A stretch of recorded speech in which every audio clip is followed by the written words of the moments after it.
வணக்கம் நண்பர்களே. Mahatma Gandhi national rural employment guarantee act 2005 அப்போது ஆட்சியில் இருந்த யூபிஏ அரசால, காங்கிரஸ் அரசால கொண்டு வரப்பட்டது. இது கிட்டத்தட்ட 2005 இன்னைக்கு 20 வருஷம் ஆயிடுச்சு, ஓடிட்டு இருக்கு. அதுல இருந்து திருப்பி என்ன பண்ணாங்கன்னா, அப்ப அதுக்கு national rural employment guarantee act மட்டும்தான் இருந்தது. இப்ப அதை பற்றிய விவாதங்கள், அதனுடைய மேம்படுத்தப்பட்ட ஒரு திட்டத்தை இப்ப இருக்கிற பாஜக அரசு கொண்டு வந்திருக்கு. இந்த சட்டத்தின்படி பலவித மாற்றங்களும் அதுல பல இம்ப்ரூவ்மெண்ட்னு சொல்லக்கூடிய மேம்படுத்தப்பட்ட திட்டமாகவும் கொண்டு வந்திருக்காங்க. அது என்ன அப்படின்னு பாத்தீங்கன்னாக்க, VBGRAMG அப்படிங்கிற Viksit Bharat guarantee for Rozgar and Ajeevika mission Gramin அப்படிங்கிறது தான் அதனுடைய ஃபுல். இது ரொம்ப நீளமான பேரு, அதனால அதை என்ன பண்ணிருக்காங்கன்னா சுருக்கி VBGRAMG அப்படிங்கிறது. இதை பற்றிய பாராளுமன்றத்தில் இதற்கான மசோதா திருத்தங்கள், புதிய திட்டங்கள் எல்லாத்தையும் அறிவிச்சு ஒரு விவாதங்கள்லாம் நடத்தப்பட்டது. அதுக்கப்புறம் அந்த மசோதா நிறைவேற்றிவிட்டது. வழக்கம் போல குயோ முறையான்னு கத்தியிருக்காங்க பார்லிமெண்ட்ல காங்கிரஸ் எம்பிக்கள். அவங்களுக்கு சப்போர்ட்டா இங்க இருக்கிற டிஎம்கே, இந்த திட்டமே மிக மோசமான திட்டம், இதுல எந்த விதமான பயனும் கிடையாது, எந்த விதமான மேம்படுத்தப்பட்ட திட்டங்களும் எதுவுமே இல்லை, இது மக்களை ஏமாற்றுவதற்கான உத்தி, அது இதுன்னு வழக்கம் போல எல்லா ஆர்குமெண்ட்டையும் சொன்னாங்க. ராகுல் காந்தியும் பல விஷயங்களை பத்தி பேசினார். மகாத்மா காந்தியினுடைய பேரை இருட்டடிப்பு செய்யறாங்க, என்ன பிரச்சனை உங்களுக்கு அப்படின்னா, VBGRAMG அப்படின்னு இருக்குது இல்லைங்களா, அதை எல்லாருமே இப்ப என்ன பேச ஆரம்பிச்சிட்டாங்கன்னா, ஜி ராம்ஜி அப்படிங்கிற ஒரு சொலவடைய யூஸ் பண்ண ஆரம்பிச்சிட்டாங்க. இது மிகப்பெரிய எரிச்சலை உண்டு பண்ணிருக்கு எல்லாருக்குமே. Mahatma Gandhi national rural employment guarantee ஆக்ட்ல MN ரேகா அப்படின்னு சொல்லிட்டு இருந்தாங்க. இப்ப என்ன சொல்ல போறாங்க, ஜி ராம்ஜின்னு சொல்ல போறாங்க. இந்த ஜி ராம்ஜின்னு சொல்றது இவங்களுக்கு பிடிக்கல, அதனால திட்டத்தையே குறை சொல்றாங்க. இது போன வீடியோல நான் சொல்லியிருந்தேன் இல்லைங்களா, அதாவது இந்த டிஎம்கே மற்றும் கம்யூனிஸ்ட் மற்றும் பல கட்சிகள் இங்க இருக்கிற இந்தி கூட்டணி இருக்கவங்களாம் மதத்தை பத்தி பேசுவாங்க, கடுமையா சாடுவாங்க, அதுவும் குறிப்பா இந்து மதத்தை. ஏன் அது மாதிரி சொல்றீங்க, அல்ல அதுல ஜாதி பாகுபாடு நிறைய இருக்கு, அப்ப ஜாதியை தான் நீங்க பேசணுங்கிற, ஜாதியை ஒழிக்கிறதுக்கு பேசுங்க, மதத்தை ஒழிக்கிறதுக்கு ஏன் பேசுறீங்க அப்படின்னு ஒரு கேள்வி வச்சிருந்தாங்க. அதை 2-3 பேர் கமெண்ட்ல ரொம்ப அருமையா விமர்சனம் செஞ்சிருந்தாங்க, நல்லா இருந்தது. இப்ப அதே மாதிரிதான் உங்களுக்கு பேர்ல பிரச்சனைனா அதை சொல்லுங்க, ராமருடைய பேர் இதுல வருது அப்படின்னு அதை பத்தி குற்றம் சாட்டி இருக்காங்க. இது இந்து மதம் சார்ந்ததான ஒரு ஸ்கீம், அது இது.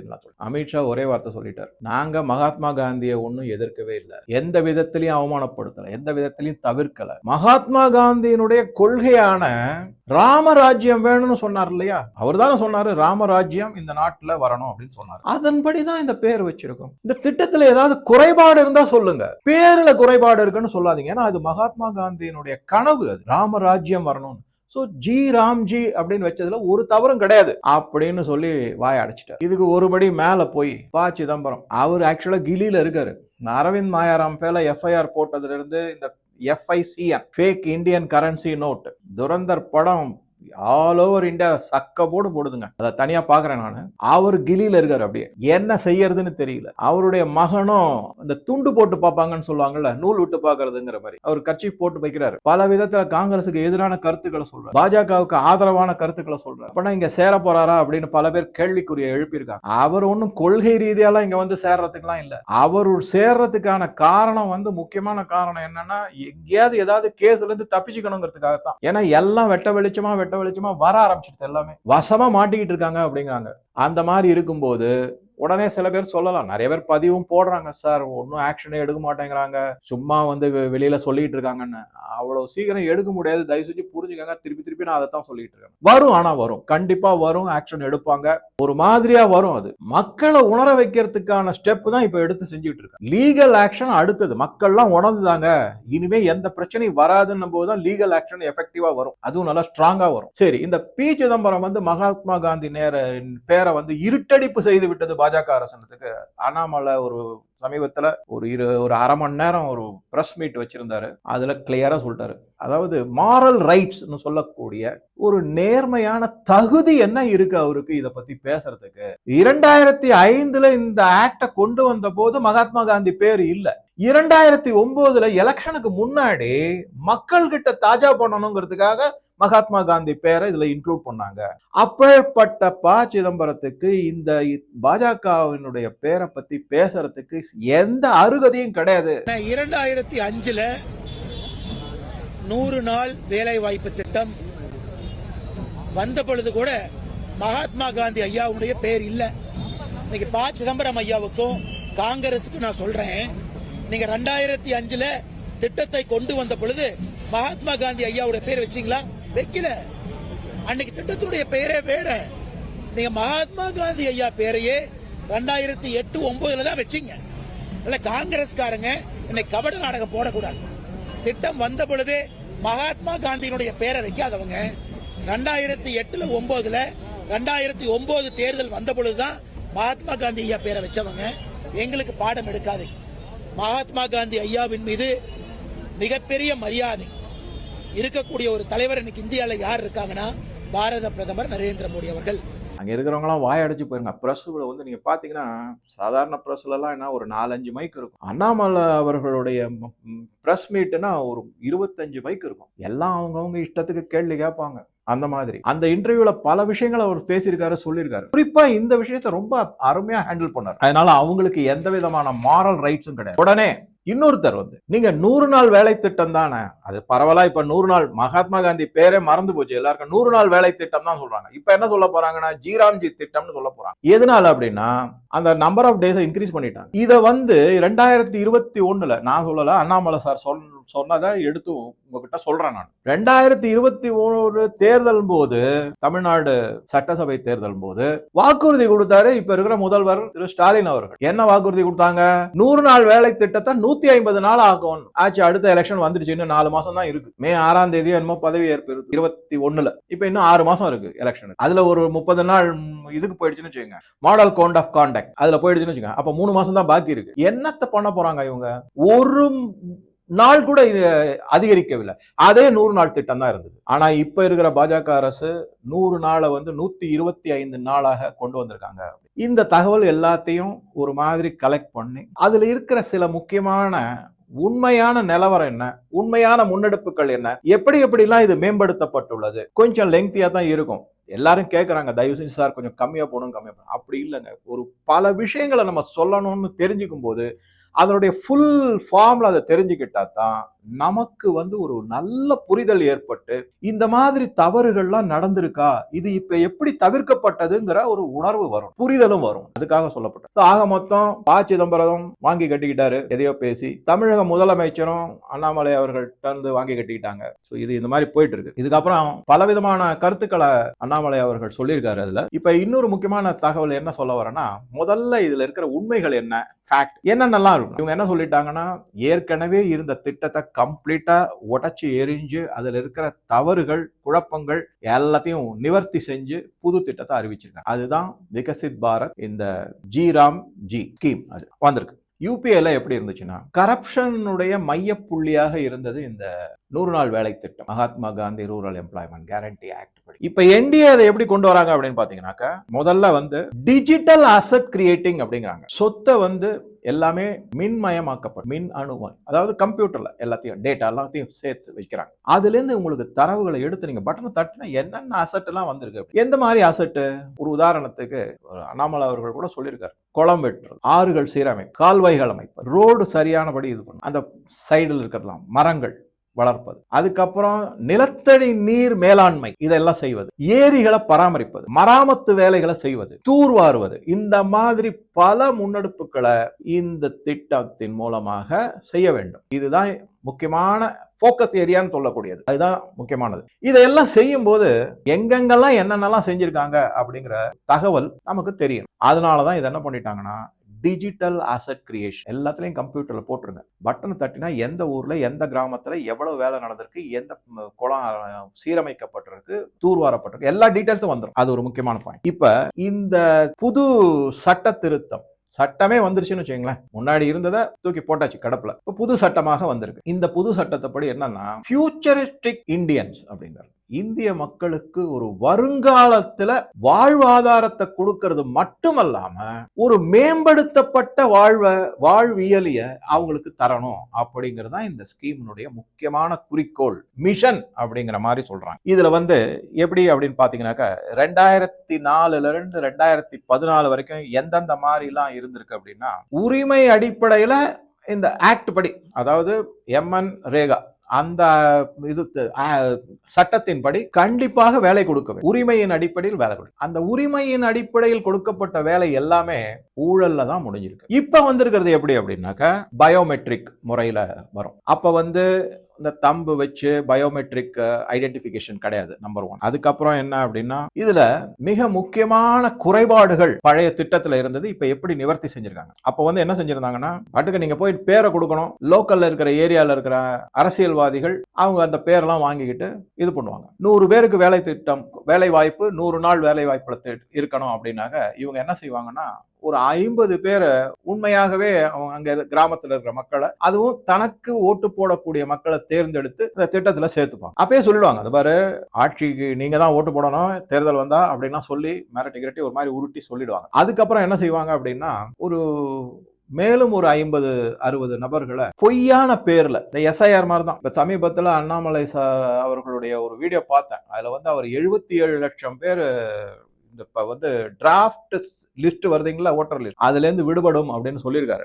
ஆனா நான் சமீபத்துல இன்னொரு இது பார்த்தேன், 93 இருந்து 98 லட்சம் பேர் தமிழ்நாட்டுல பேர் விடுபடும் அப்படின்றாங்க. எல்லாமே இறந்து போனவர்கள், அதுக்கப்புறம் ஃபிக்ஷியஸ் நேம்னு சொல்லக்கூடிய பொய்யான பேரை வச்சிருக்கிறவங்க, இந்த மாதிரி பலதும் எல்லாம் எந்தவித அடிப்படை ஆதாரமும் இல்லாமல் ஓட்டர் லிஸ்ட்ல பேர் வச்சிருக்கிறவங்க, இதெல்லாமே கள்ள ஓட்டு போடுறதுக்கான ஏற்பாடு. இது எல்லாத்தையும் கிட்டத்தட்ட அண்ணாமலை அவர்கள் சொன்னது 77 லட்சம் ஒரு பேட்டியில சொல்லியிருக்காரு. இப்ப நான் லேட்டஸ்டா கேள்விப்பட்டது 93 லட்சத்திலிருந்து 98 லட்சம் ஆச்சு. இப்ப டிராஃப்ட் லிஸ்ட் வந்துருச்சுன்னா தெரிஞ்சிடும் தெளிவா எவ்வளவு வரும்னு, அதுலயே புரிஞ்சு போயிடும். அந்த மாதிரி இவங்க என்ன பண்ணிட்டாங்கன்னா, இந்த 100 நாள் வேலை திட்டத்துல 50 பேர் ஒரிஜினலா இருப்பாங்க, ஒரு 50-60 பேர் எக்ஸ்ட்ராவா இவங்களாவே ஒரு பேரை சேர்த்துப்பாங்க. அது பொய்யான பேரு, ஃபிக்ஷியஸ் நேம் சொல்றது, ஃபேக் நேம் அப்படின்னு சொல்லக்கூடியது.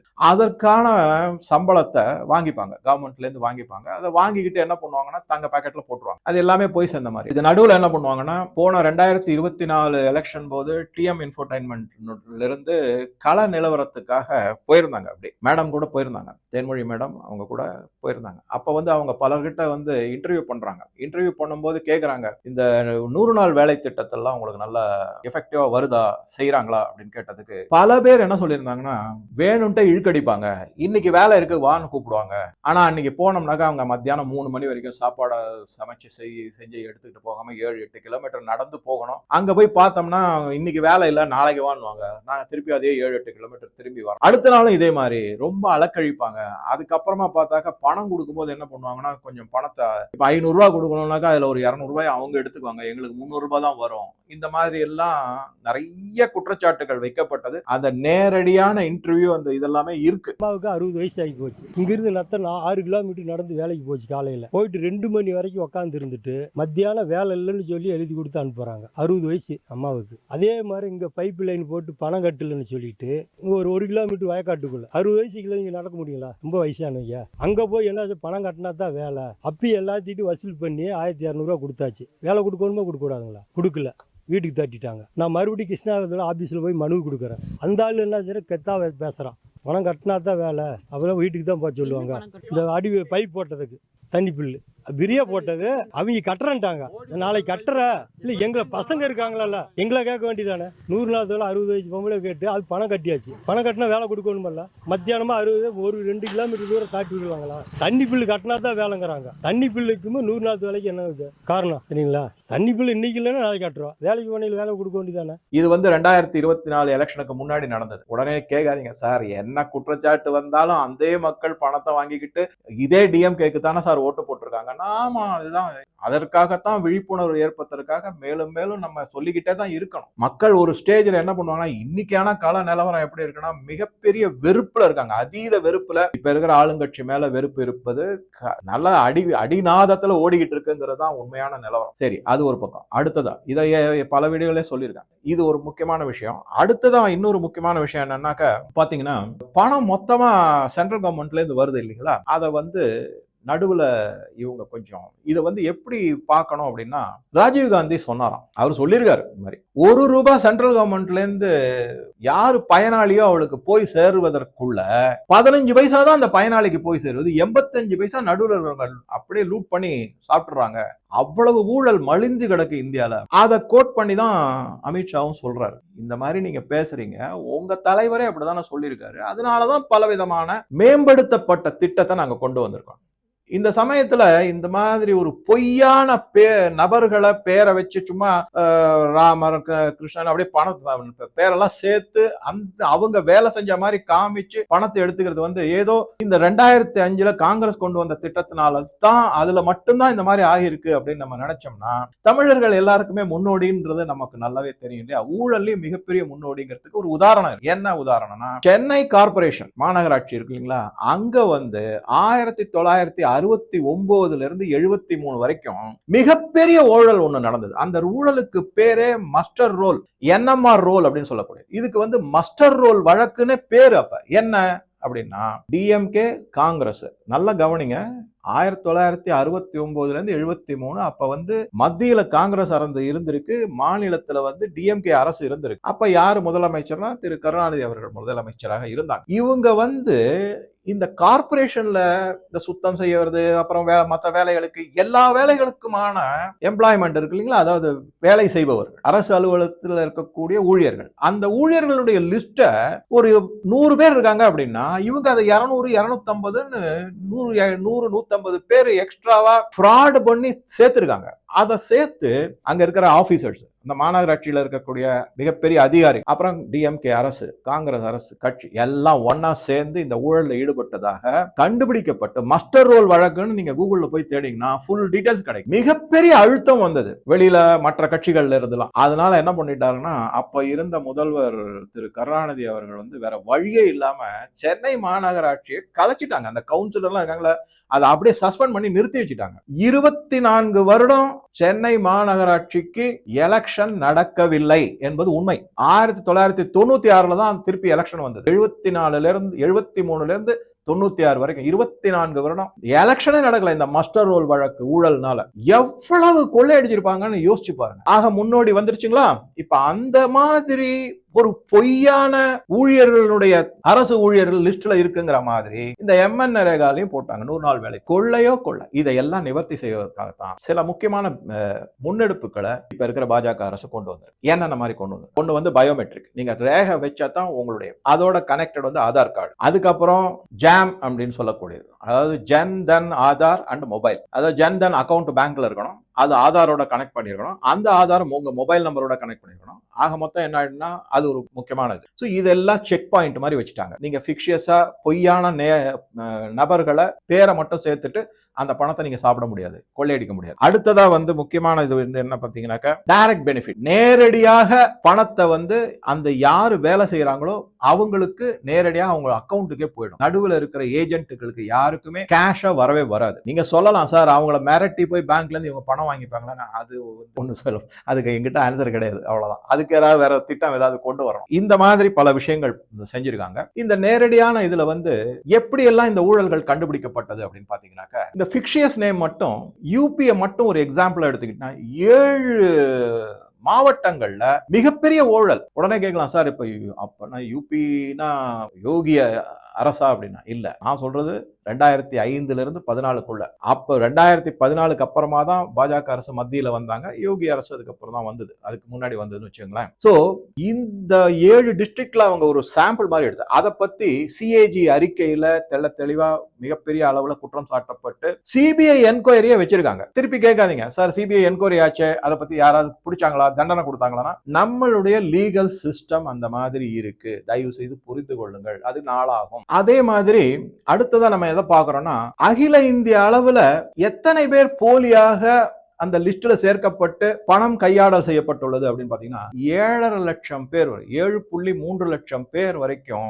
எல்லாமே போலி பெயர்கள், போலி பயனாளர்கள் அப்படிங்கறத கண்டுபிடிச்சு அதை கம்ப்ளீட்டா எடுத்துட்டாங்க. எதுல இருந்து? இந்த ஜாம், ஜன்தன், ஆதார், மொபைல், அதுக்கப்புறம் டைரக்ட் பெனிஃபிட், இதை எல்லாத்தையும் வச்சு ஸ்டடி பண்ணி 7.3 லட்சம் பேர் அதுல இருந்து விலக்கப்பட்டார்கள். அதாச்சு ஒண்ணு. இன்னொரு, இது வந்து எத்தனை பேர் விலக்கப்பட்டார்கள் அப்படின்னு இன்னொரு பாயிண்ட் என்ன அப்படின்னா, எவ்வளவு பணம் கையாடல் பட்டு அந்த லீக்கேஜ்னு சொல்லக்கூடியதை தடுத்து நிறுத்திருக்காங்க அப்படின்னு பாத்தீங்கன்னா 42,534 கோடி ரூபாய். இவ்வளவு பணம், 42,534 கோடி ரூபாய் ஒவ்வொரு வருஷமும் இவங்க சாப்பிட்டிருக்காங்க. இந்த மாதிரி இதையும் வந்து தடுத்து நிறுத்தி இப்ப எல்லாமே ஒரு மாதிரி கிளீன், சாஃப்ட் சஃபாய்னு இங்கிலீஷ்ல ஹிந்தியில சொல்றாங்க இல்லைங்களா, அந்த மாதிரி நான் சுத்தப்படுத்தப்பட்டிருக்கு. இதை தவிர காங்கிரஸ் கவர்மெண்ட்ல வந்து என்ன பண்ணாங்கன்னா 60-40 ஒரு ஸ்கீம் கொண்டு வந்தாங்க இந்த 100 நாள் வேலை திட்டத்துல. அது எதை பத்தி குறிக்குதுன்னா, இப்ப 100 ரூபாய் இருக்கு அப்படின்னா 60 ரூபாய் உங்களுக்கு வந்து கையில காசா கொடுத்துருவாங்க, 40 ரூபாய்க்கு ஏதாவது பொருள் மாதிரி கொடுப்பாங்க. பட் இந்த பிரச்சனை என்ன அப்படின்னா, காங்கிரஸ் ஆட்சியில வந்து பண வீக்கம் 8.2% இருந்தது. பீக்ல பாத்தீங்கன்னா 12% இருந்தது. அப்ப உங்க கையில என்ன பணம் இருந்தாலும் நீங்க அந்த பணத்துக்கு இந்த பண வீக்கத்தினால குறைந்த அளவு அரிசியோ கோதுமையோ அதுதான் வாங்க முடியும். உங்களால என்ன பிரயோஜனம்? பணம் கொடுக்குறேன். அதுல வந்து என்ன ஆயிடும், ஏற்கனவே நான் சொன்ன மாதிரி 500 ரூபாய் உங்களுக்கு வந்து வேஜஸ் அப்படின்னாக்க, சம்பளம் அப்படின்னா, கூலி அப்படின்னா, அதுல ஒரு 100 ரூபாயோ 150 ரூபாயோ 200 ரூபாயோ இந்த ஏஜென்ட் வேற பிடிக்கும். என்ன கையில மிச்சம் இருக்கும் உழைப்பாளிகளுக்கு அப்படின்னு. இதையெல்லாம் தான் முக்கியமான விவாத பொருளாக பாராளுமன்றத்தில் விவாதிக்கப்பட்டு இந்த சட்டம் நிறைவேற்றப்பட்டுள்ளது. இந்த வீடியோவின் தொடர்ச்சி வீடியோவான பார்ட் 2 அடுத்த வீடியோவாக நமது TM சேனலில் ஒளிபரப்பப்படும்.